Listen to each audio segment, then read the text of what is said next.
여러분, 만약 여러분이 아무 죄도 짓지 않았는데 수백 명이 지켜보는 앞에서 평생 지워지지 않을 굴욕을 당한다면 어떤 기분일까요? 그런데 이 그림 속 사람들은 죽음을 앞두고 있는 것이 아닙니다.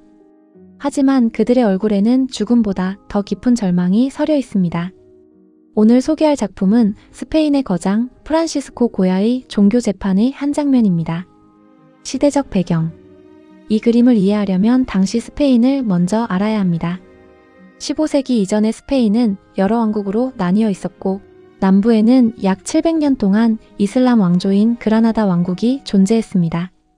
북쪽에는 가톨릭 왕국들이 있었죠. 오랜 세월 동안 기독교인, 무슬림, 유대인이 함께 살았습니다. 1492년 이사벨라 1세와 페르난도 2세가 마지막 이슬람 왕국인 그라나다를 정복하면서 국토회복 운동이 완성됩니다. 같은 해에는 크리스토퍼 콜럼버스가 신대륙으로 항해를 떠났고 스페인은 유럽 최강의 가톨릭 국가로 성장하기 시작합니다. 왕과 교회는 하나의 국가에는 하나의 종교만 있어야 한다라고 생각했습니다. 그래야 왕에게 충성하고 나라가 분열되지 않는다고 믿었기 때문입니다. 1478년 교황의 허가를 받아 스페인 왕실은 스페인 종교재판소를 설치했습니다. 명목상으로는 신앙을 지킨다는 목적이었지만 실제로는 국가가 사람을 통제하는 가장 강력한 도구였습니다. 조금이라도 교회의 가르침과 다르다고 의심받으면 재판에 넘겨졌습니다. 재판은 대부분 비밀리에 진행됐고 고문을 통해 자백을 강요받기도 했습니다. 그리고 죄가 확정되면 사람들 앞에서 공개적으로 망신을 당하거나 심한 경우 화형까지 당했습니다. 고야는 이러한 현실을 직접 목격한 화가였습니다. 그는 권력과 종교가 인간을 어떻게 억압하는지를 끊임없이 작품에 담았습니다. 인간의 존엄성을 빼앗다. 이 그림을 보면 가장 먼저 눈에 들어오는 것은 머리에 높고 뾰족한 모자를 쓴 사람들입니다. 이 모자는 코로사라고 불리는 종교재판용 모자입니다.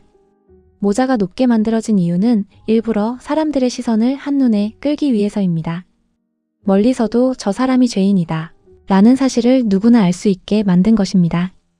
오늘날로 치면 죄명을 몸에 붙이고 거리를 걷게 하는 것과 비슷한 공개적인 수치였습니다. 죄수들이 입고 있는 흰색 또는 노란빛의 긴 옷은 산베니토라고 합니다. 원래는 수도사들이 입던 자루 모양의 겉옷에서 유래했지만 종교재판에서는 죄인을 위한 특별한 옷이 되었습니다. 실제 종교재판에서 산베니토에는 불꽃이나 십자가, 사선무늬 등 다양한 문양이 사용되었는데 이는 죄인의 신분과 판결을 나타내는 상징이었습니다. 고야는 이를 세밀하게 재현하기보다 관람객이 한눈에 종교재판의 죄인임을 알아볼 수 있도록 붉은 표식을 강조해 표현했습니다. 고야는 죄수들의 얼굴보다 오히려 이 모자와 옷을 더욱 눈에 띄게 그렸습니다.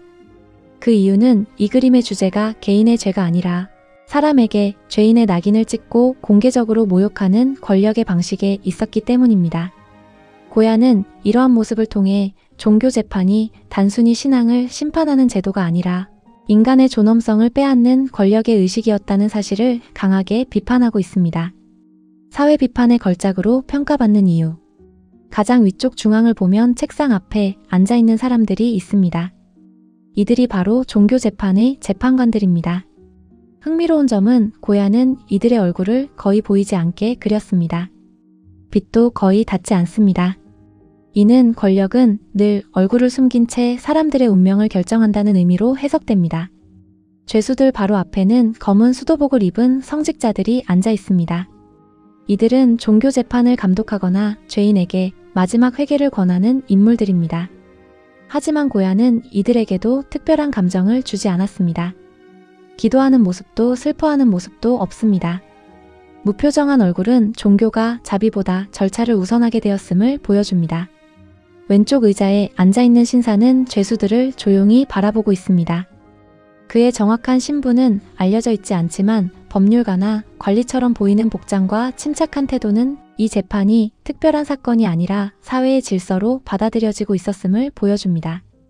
그는 죄수를 구하지도 분노하지도 않습니다. 그저 바라볼 뿐입니다. 고야는 바로 이 무심한 시선 또한 종교 재판을 유지시킨 또 하나의 힘이었다고 말하는 듯합니다. 배경에는 수많은 사람들이 빽빽하게 앉아 있습니다. 이들은 특별한 인물이 아니라 평범한 시민들입니다. 고야는 이들의 표정을 일부러 흐릿하게 그렸습니다.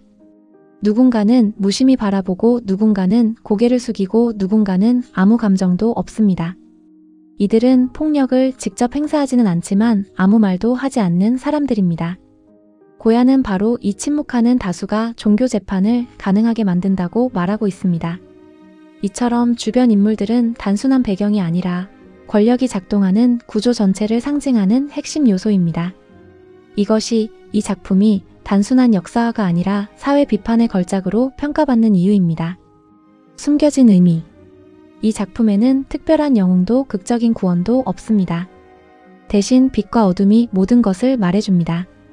밝은 빛은 죄인을 비추고 있습니다. 하지만 그 빛은 희망의 빛이 아니라 모든 사람에게 망신을 주기 위한 조명처럼 보입니다. 반대로 판사들과 성직자들은 어둠 속에 숨어 있습니다. 판결을 내리는 사람들은 얼굴조차 제대로 드러나지 않습니다.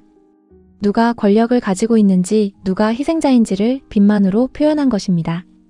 또한 거대한 성당 내부는 인간을 보호하는 공간이 아니라 공포를 만들어내는 무대로 바뀌어 있습니다. 신을 위한 장소가 권력을 위한 공간이 되어버린 것입니다. 고야는 종교 자체를 비난한 것이 아니라 종교를 이용해 사람을 억압하는 권력을 비판하고 있었습니다. 작품이 전하는 메시지. 흥미로운 사실은 고야는 훗날 나폴레옹 전쟁과 스페인의 참혹한 현실을 겪으며 더욱 어둡고 강렬한 작품들을 남기게 됩니다. 그래서 많은 미술사는 이 작품을 고야가 사회 비판 화가로 변화해가는 중요한 출발점 가운데 하나로 평가합니다. 이 그림은 단순히 과거의 종교 재판을 기록한 것이 아닙니다. 권력이 사람들에게 공포를 심고 침묵을 강요할 때 사회가 어떻게 변하는지를 보여주는 경고이기도 합니다. 어쩌면 고야가 우리에게 던지는 질문은 이것인지도 모릅니다. 당신이 그 자리에 있었다면 죄인을 구했을까요? 아니면 군중 속에서 침묵했을까요? 바로 그것이 200년이 지난 오늘까지도 이 그림이 강렬한 울림을 주는 이유입니다.